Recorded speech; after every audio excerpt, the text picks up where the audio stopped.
Welcome back to the World Crypto Network Book Club, where we're talking about Part 4 of Snow Crash, Section 60% to 80% in your Kindle. But first, a few top stories. The B symbol. Bitcoin has a new gang sign, and it's spreading like wildfire, as demonstrated here by Derek J. of Peace News Now. Using the American Sign Language symbol for B, you can easily say that you're a member of the Bitcoin community. Say B to someone you know today. Also, we've got a great graphic from Memeful. Yeah, if someone could hack into the accounts of crooked politicians and post their dirty secrets, that'd be great. Another quote from InfoSec Taylor Swift, at Swift on security. Well, that was a fun detour. And now back to preaching about robot-induced death on a continental scale. That's funny. YouTube lets you tip your favorite YouTube videos with 5% fees. Or you could just use Bitcoin and change tip and tip without any fees. It doesn't seem to make any sense what you're doing, Google. Any sense at all. And finally, a new Photoshop from @Faneep. Burning mad Bitcoins. Very cool combination. But first, the World Crypto Network Book Club with Nick PyRebel. Hey, Nick.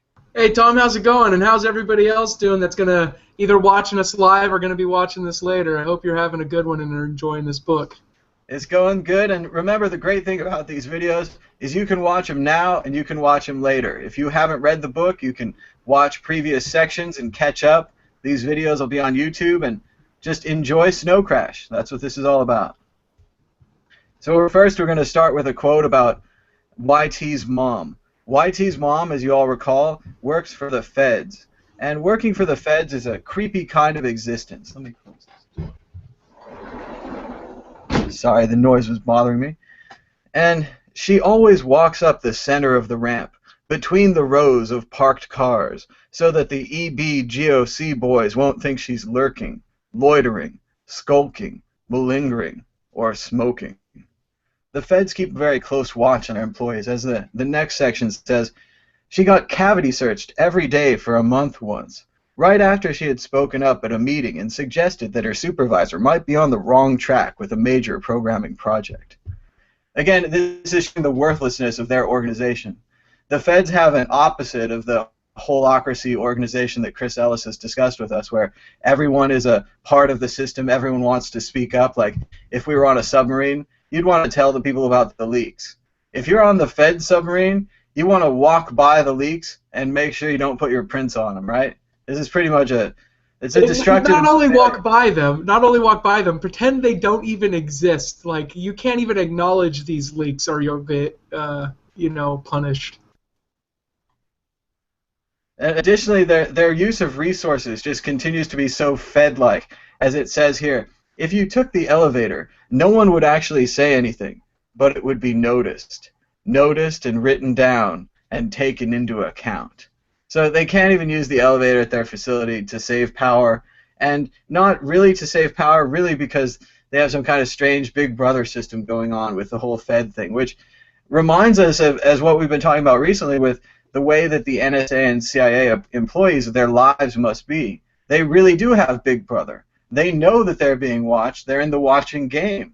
Like, the Orwellian fear that they must have is what they want to spread to all of us. They want to have us all be watched all the time. And it must be natural, right? If you're watched all the time, you can only assume that it's okay for everybody else to be watched all the time.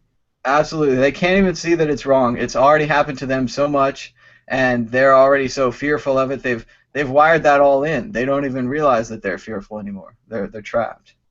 As it says here, the feds, and this is a funny dual quote here. It says, the feds still operate in flatland, which, like we're saying, like just, flat, ridiculous ideas and failures of systems. But here he's actually talking about computer graphics. He says, none of this three-dimensional stuff. No goggles, no stereo sound. The computers are all basic flat-screen two-dimensional numbers. Windows appear on the desktop with little text documents inside. all part of the austerity program, soon to reap major benefits. Once again, the government's saving money, can't even have nice software. Really efficient UX software. You know, everything's got to be perfect, so there's no wasted space, and they have to maximize everything they do. They must be UX experts, user experience experts. They definitely don't have any customizations. They aren't using any kind of wallpaper. It's a very gray computer system that he's describing. And it's fascinating to see the computers themselves like become a character and take on the mold of the Fed people. The Fed people have Fed computers. Hero has a great computer. Juanita has the facial recognition that she built. Like, she has a great computer. David had a great computer. Feds have terrible computers. And their efficiency, like you said, it segs well into the next quote, which is about the temporary stationing of bathroom tissue distribution units, i.e. rolls, or BTDUs, bathroom tissue distribution units, BTDUs. Basically, the feds canceled the toilet paper service. So they don't have toilet paper in their bathrooms anymore. So their employees, instead of carrying around individual rolls, started like pooling rolls and putting little piles of them outside the bathroom.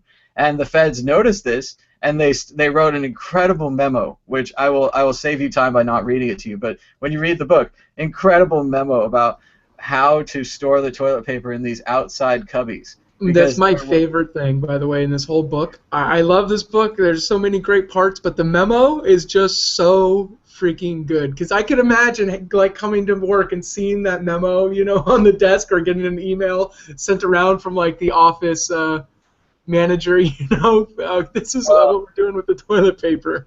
Unfortunately, they can't bring their own rolls, right? For the audience, I have an incredible section that I highlighted, and pretty much I'm going through and reading the highlights. So here we are. This is part 5 of the memo. So you've already been saved 4 parts.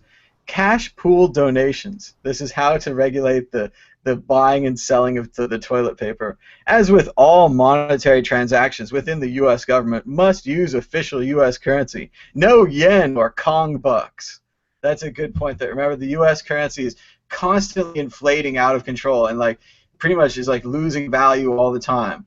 And you have to use larger and larger amounts. So they have to use, and of course, because they're using U.S. currency, the next paragraph, naturally, this will lead to a bulk problem if people try to use the donation bucket as a dumping ground for bundles of old billion and trillion-dollar bills. The buildings and ground people are worried about the waste disposal problems and the potential fire hazard that may ensue if large piles of billions and trillions begin to mount up. Therefore, a key feature of the new regulation is that the donation bucket must be emptied every day, more often if an excessive buildup situation is seen to develop. In this vein, the B and C people would also like me to point out that many of you have excess U.S. currency that you've been trying to get rid of, trying to kill 2 birds with 1 stone by using old billions as bathroom tissue.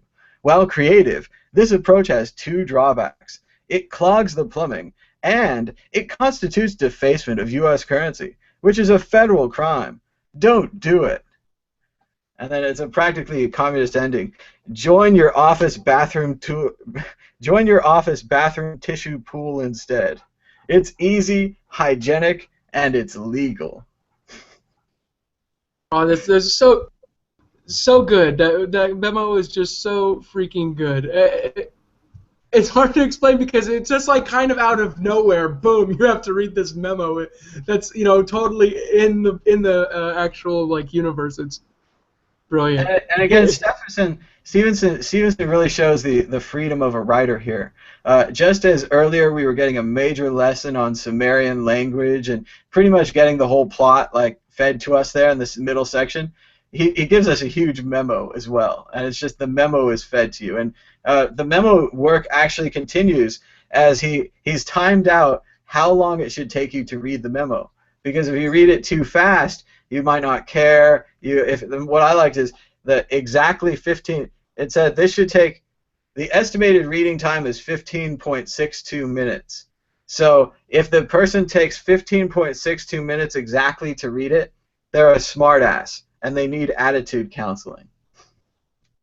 So They know, like, if you're being a smartass messing with their times. And there's more. It says 16 to 18 minutes. Employee is a methodical worker, may sometimes get hung up on minor details.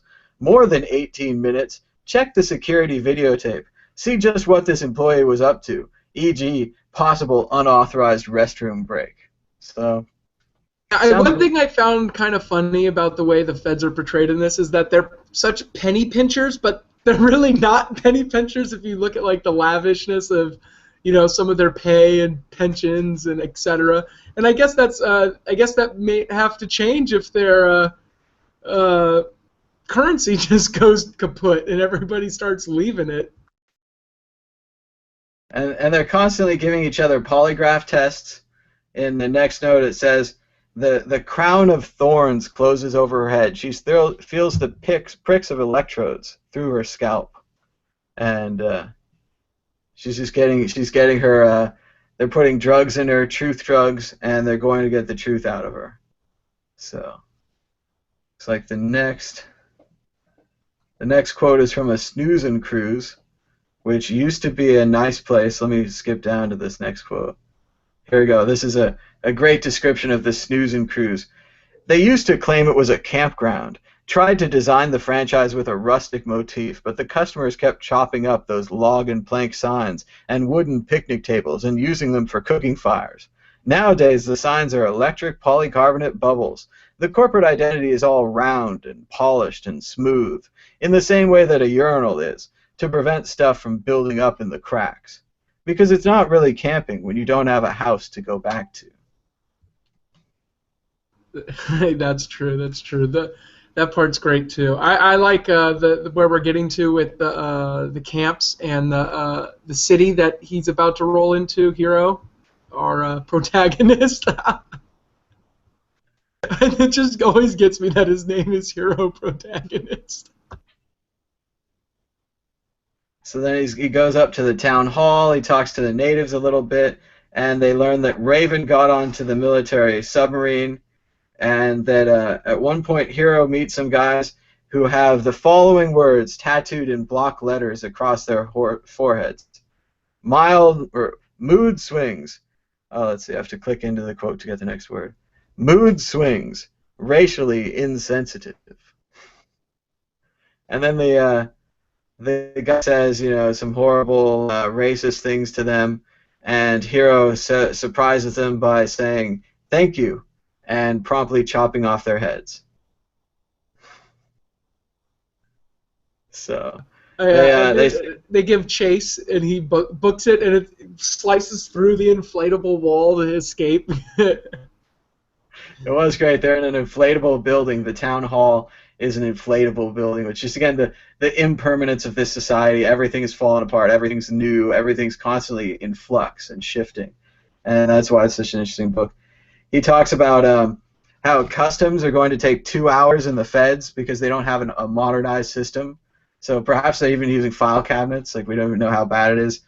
And they say that the smaller this country gets, the more paranoid they become. Nowadays, customs people are just impossible. She has to sign a 10-page document. They actually make her read it. They say it should take at least half an hour for her to read the thing. But I read it 2 weeks ago.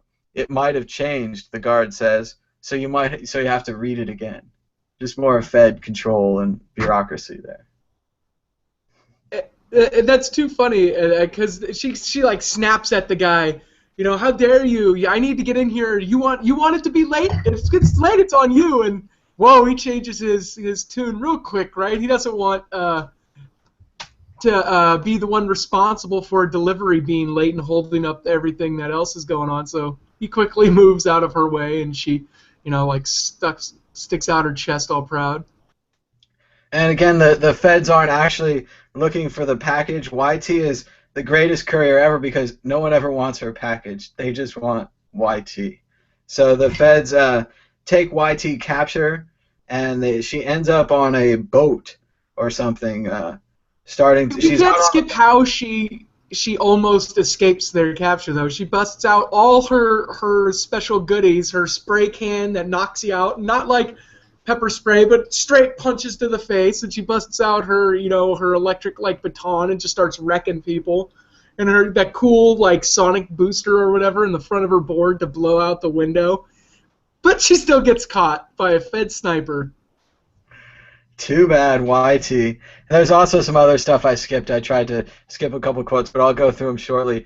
The book kind of foreshadows what's going to happen with more of the Inanna and Enki story, where just a little bit of it is that Inanna is like Juanita, right, his girlfriend. And Iwana gave up all she had accomplished in life until she was stripped naked with nothing remaining but her will. And then there's another thing where it says, Enki creates two people and sends them into the netherworld to rescue Iwana. Through their magic, Iwana is brought back to life. So this is obviously YT and Hero. It's a foreshadowing. So very nicely done. And again, just tying it back up into the ancient myth, into the legend. It's as if he's pulling like Orpheus or something back to us here. So YT wakes up. She's all mummified in gaffer's tape, lying on the floor of a shitty old Ford van, blasting across the middle of nowhere. And this is pretty much where YT gets brainwashed into being in a cult. And what's it like, Nick, for her to be brainwashed there? She seems to like it. She's taken her away from everybody. They don't have her doing the drug, though, Snow Crash, but she's around everybody who's doing Snow Crash, and they have her in a room, and then they move her into the back of a van, and she has no sunlight, and they're just singing songs and like really trying to make it feel like this is your life now. You're part of us. You're one of us. We love you. And then she eventually makes her way to the shore, and she knows so because she can smell and hear it. And remember, they're eating low protein food. They're eating rice and water. The Snow Crash drug comes right out of the suitcase. They can't take any of it with them. They have to take it pretty much immediately. Remember, what a great metaphor this drug is. How quickly it like explodes. How it's controlled through this lockbox system. If the box is further than 20 feet from the drug dealer, it explodes. I mean, the levels of control put on this thing, and yet still. Hero's team, YT, has frozen some and given it to NG, the other character that we met in the giant car wheelchair. And even Hero has a copy of Snow Crash, the digital drug, that he stole from that Ken doll that he lopped his arms off. So their plans haven't totally succeeded. But they did have good plans. They have a new species here as well. People with antennas coming out of their heads. The antennas look like the ones on cop walkie-talkies. Short, blunt, black rubber whips. They rise up from behind the ear.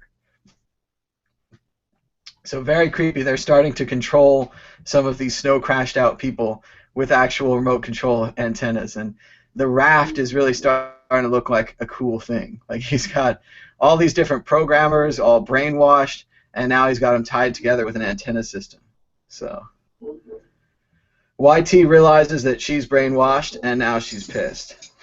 So it takes her a while. But moving on, it's Hero gets into trouble with those men, fights them, and pretty much the let's see.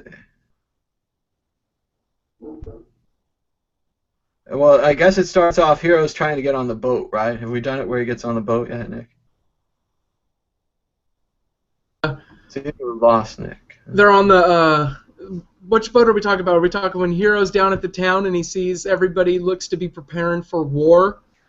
Yeah, I have a lot of notes, but yeah, so there's a... tries to get into the Mr. Lee's, and they're like, no! And he flashes his, passport, and they let him in, and they're like, oh, I didn't know you were a citizen. Because, he's not Chinese. So eventually they're like, okay, we can get you a boat, but you're going to have to deal with the people who already rented our boat, which ends up being the Mafia. And he notices. And that's why they won't accept his bribe. Hero wants to bribe the Greater Hong Kong to get him a boat, and they won't accept it. And he's like, "Oh, now I get why. It's the Mafia." So he goes out to the boat. He walks across the pier. It looks like the Russians in the hotel are about to get attacked, and pretty much that's what does happen. Hero gets out to the boat. The Russians are trying to move one of their men from point A to point B, and the Hong Kong people and the Mafia let him have it. Right? Another great battle scene. Oh yeah. Oh yeah, that's great. And then what is it? They blow up the boat those guys want to get on. They have them on. They're like stranded. They're tied to a. Well, they're stranded on a piece of the dock that is tied to a speedboat, and they're like getting dragged out. And then something really cool happens. It's like an iceberg out to sea. Remember that also during this time, and Stevenson's big about Stevenson's big about story, foreshadowing. He's into foreshadowing, so he's giving us more of the plot. He's talking about Lagos and how Lagos found out about the viruses, and he started to kind of sell the viruses to Bob Reif.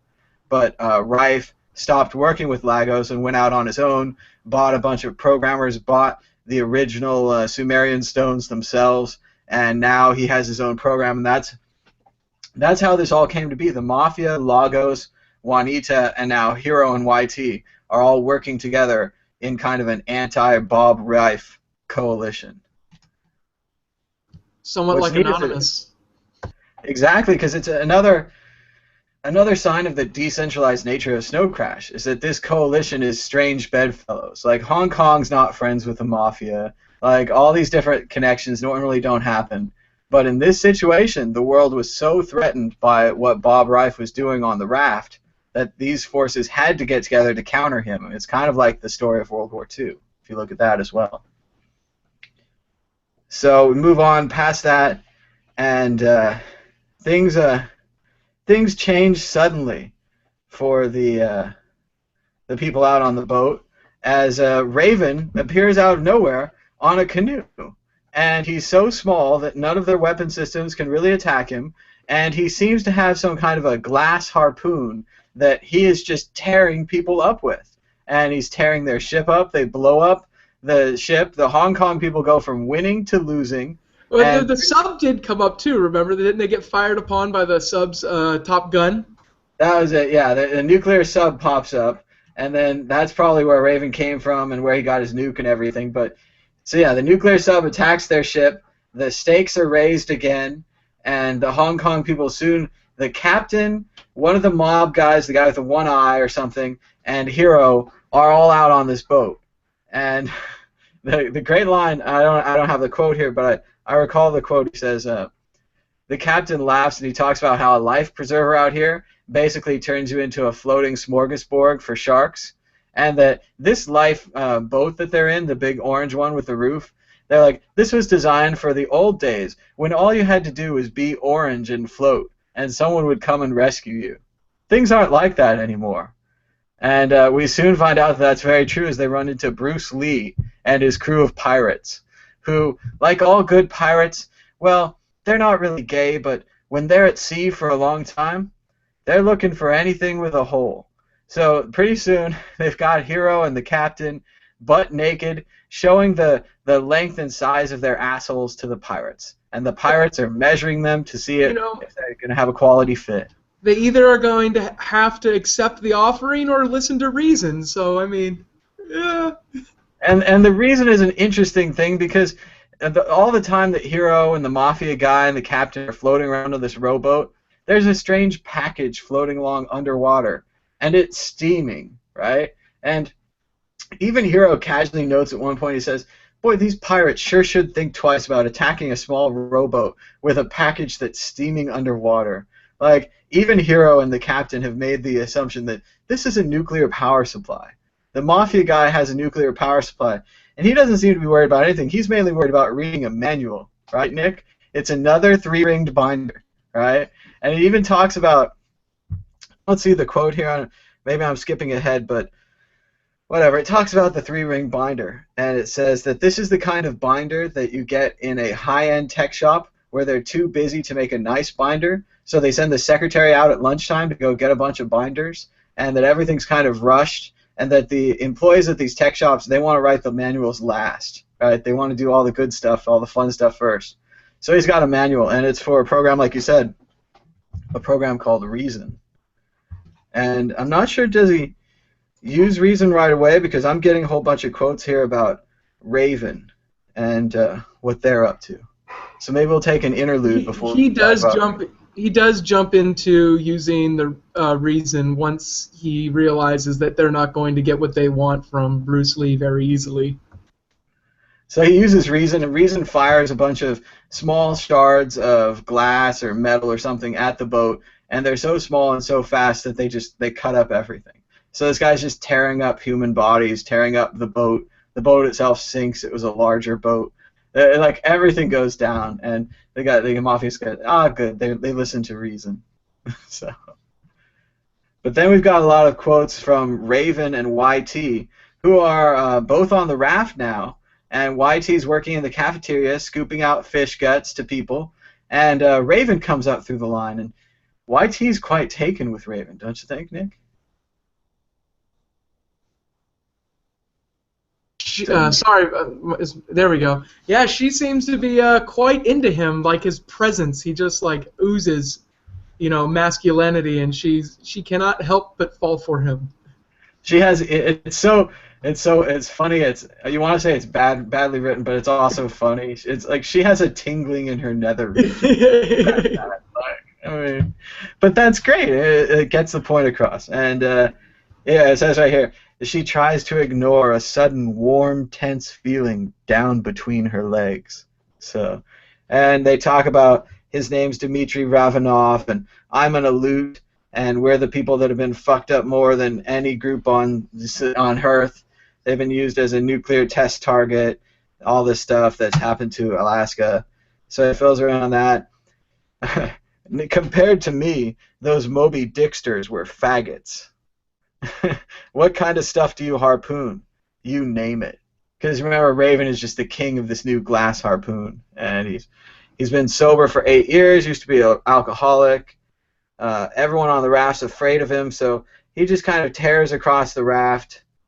Here it is. So then it goes back to the instructional manual and the heavy black suitcase, the 3-ring binder, and let's see. Hero creates a. This is great. I think the whole time they're on the raft, Hero's still on the internet. He's still on his computer. He's still programming. He's still working. Everything's still good because he's got the computer with him.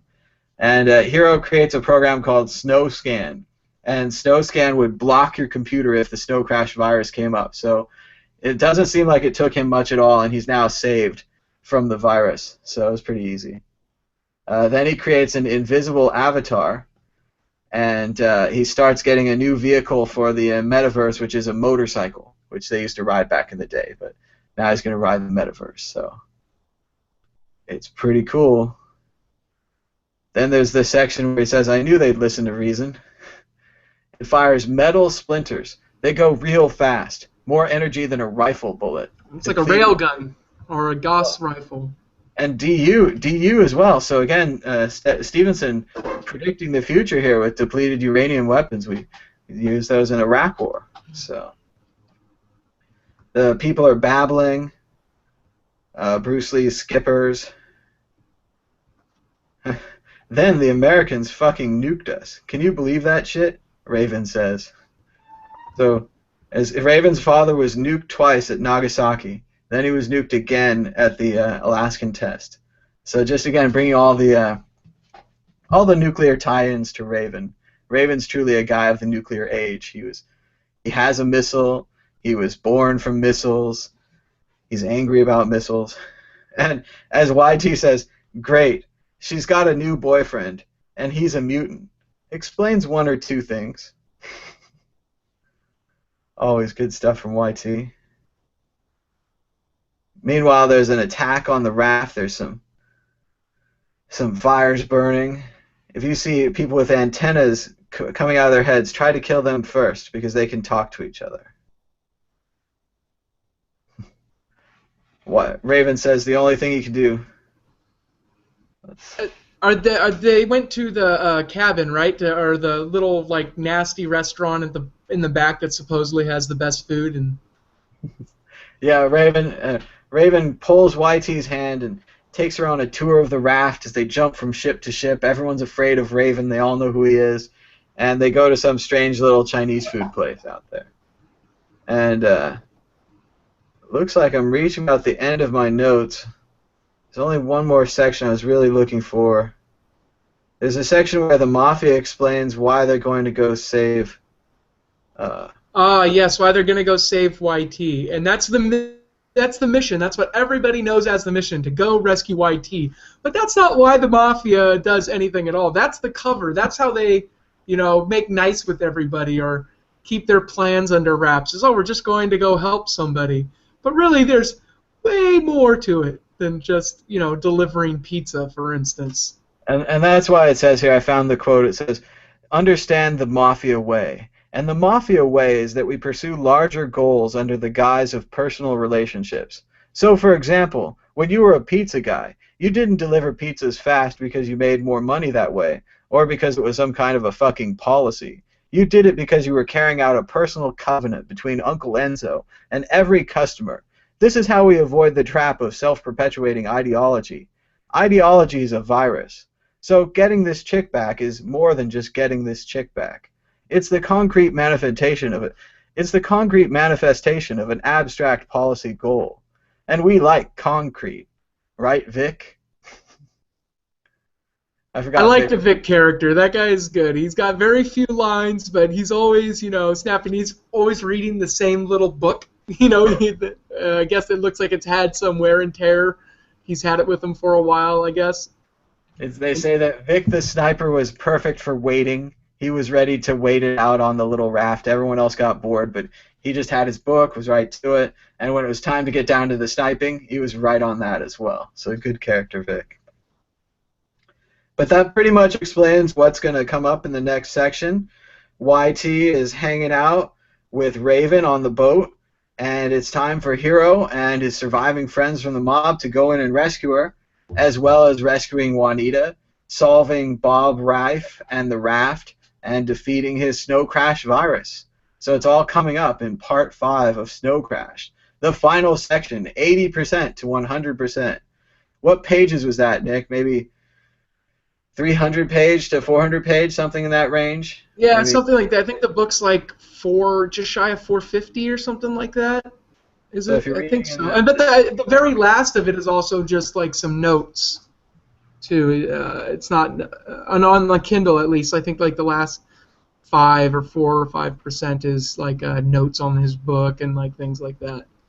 Well, I always thought that the end came up kind of suddenly, but that's also probably because I was just having so much fun reading it. And this book, Ready Player One, other books, they're really good like that. When you're reading them so much, then the ending comes up and you're sad. You wanted to spend more time with those characters. But I kind of like that it ends the way. I mean, it does end really abruptly, but I do kind of like that because story's told. Like, what else do you need to know? The world's going to go on, right? The world is always going on. That's kind of like a theme throughout the book, that even though all this crazy shit has happened throughout human history, guess what? It still just keeps going.